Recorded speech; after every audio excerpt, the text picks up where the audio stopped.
దిగంబర దిగంబర శ్రీ నాంపల్లి బాబా దిగంబర అవధూత శ్రీ నాయుడు స్వామి ఆశీస్సులు. Doctor P Satyanarayana Reddy, Kurnool. అవధూత సామ్రాట్ శ్రీ నాంపల్లి బాబా గారి దివ్య చరితము పారాయణ అనంతరము తమకు శ్రీ లక్ష్మీపురము అవధూతతో కలిగిన అనుభవాన్ని ఈ క్రింది విధంగా వివరిస్తున్నారు. మొట్టమొదటగా అవధూత నాయుడు స్వామి గారి గురించి వివరాలు ఈ విధంగా తెలియజేస్తున్నారు. కర్నూలు నుండి 10 కిలోమీటర్ల దూరంలో ఉన్న లక్ష్మీపురం గ్రామంలో ఆ పరిసరాలలోనూ సంచరించే అవధూత శ్రీ నాయుడు స్వామి వారిని రాజు స్వామి అని కూడా పిలుస్తారు.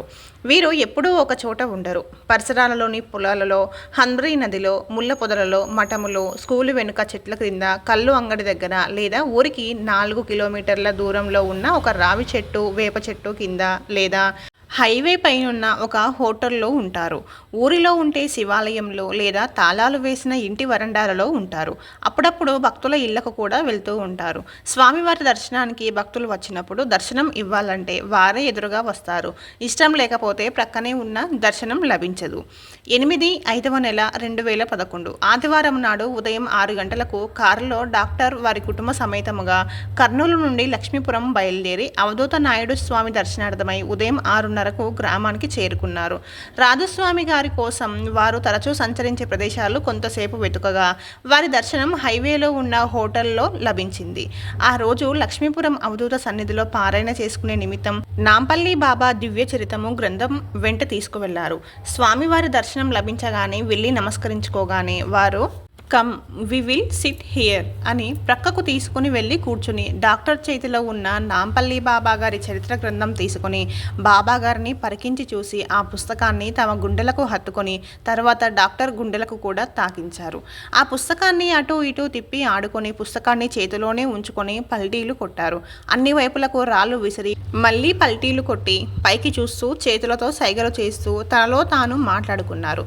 పుస్తకం తెరిచి మొదటి పేజీలో సంతకం పెట్టి చదువుతున్నట్టుగా పేజీలు తిప్పి ఆనందపడ్డారు. అనంతరం ఆ పుస్తకాన్ని డాక్టర్ చేతిలో పెట్టి ఒక ట్రాక్టర్పై ఎక్కి వారే స్వయంగా నడుపుతూ డాక్టర్ని కూడా ట్రాక్టర్పై ఎక్కించుకుని గ్రామం వైపుకు సాగిపోయారు. ఈ విధంగా లక్ష్మీపురం అవధూత శ్రీ అవధూత సామ్రాట్ నాంపల్లి బాబా గారి దివ్యచరితం పట్ల తమ ఆనందాన్ని, ఆశీస్సులను అందజేశారు. 10వ తారీఖు 5వ నెల 2011 మంగళవారం తెల్లవారుజామున కలలో ఈ డాక్టర్ వారి మనవడు కలిసి ఒక పెద్ద హాలులో అడుగు పెట్టగా హాలుకు ఎడమ ప్రక్కగా గోడకు ఆనుకొని శ్రీ శ్రీ శ్రీ నాంపల్లి బాబా వారు కూర్చొని కనిపించారు. ఈ డాక్టర్ వెంట ఉన్న పసివాడు అల్లరి చేస్తూ ఉంటే దూరంగా కూర్చోబెట్టి బాబాగారి దగ్గరకు వెళ్ళి మోకాళ్ళపై కూర్చొని నమస్కరించగా బాబాగారు ఈ డాక్టర్ ఆరోగ్యం గురించి మాట్లాడి వీరిని అనునయిస్తూ ముందుకు జరిగి డాక్టర్ని కౌగిలించుకొని నీకు నేనున్నానని ధైర్యం ఇచ్చారు. ఈ డాక్టర్ కూడా ఏడుస్తూ మీరుండగా నాకేమి భయము, మీ కరుణా కటాక్షాలు ఎల్లప్పుడూ నాపై ఉండేట్లో అనుగ్రహించండి అని వేడుకున్నారు. అనంతరం ఈ డాక్టర్ దూరంగా ఉన్న వారి మనవడి వైపు చూడగా ఆ పిల్లవాని 2 కళ్ళ నుండే వెలుతురు వస్తున్నట్లు దర్శనమైందట. అదే రోజు మరి 2 స్వప్నాలు రాగా మొదటి స్వప్నంలో శ్రీ షిరిడీ సాయినాథుని దర్శనము, చివరి కలలో ఒక నాణెంపై ఒకవైపు శ్రీ ఆంజనేయ స్వామి, ఇంకోవైపు శ్రీ సీతారామ లక్ష్మణులు దర్శనమిచ్చారట. పైన వివరించిన డాక్టర్ అనుభవం కొన్ని ముఖ్యమైన సత్యాలను తెలియజేస్తుంది. 1. మహితాత్ముడు అయిన శ్రీ గురునానక్ మహాసమాధి చెందే సమయంలో తమ శిష్యులతో నేను లేనని మీరు బాధపడవలసిన పని లేదు, నా చరిత్ర రూపంలో నేను ఎప్పుడూ మీ వెంటే ఉంటాను అన్న సత్యం ఈ డాక్టర్ అనుభవం ద్వారా శ్రీ నాంపల్లి బాబా గారికి వారి చరిత్రకు గల అభేద స్థితిని తెలియజేస్తుంది. 2.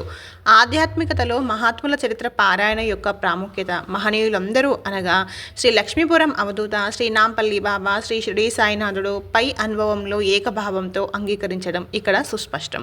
అందుకే మహాత్ముల ముద్దు బిడ్డడు పరమ పూజ ఆచార్య శ్రీ ఎకిరాల భరద్వాజ గారు ఆంధ్ర రాష్ట్రంలో ఈ పారాయణ విధానాన్ని, అవధూతల దర్శన ప్రాశస్త్యాన్ని ఎంతగానో ప్రచారం చేశారు. తత్ఫలితమే ఇటువంటి చరిత్ర గ్రంథాల ఆవిర్భావం.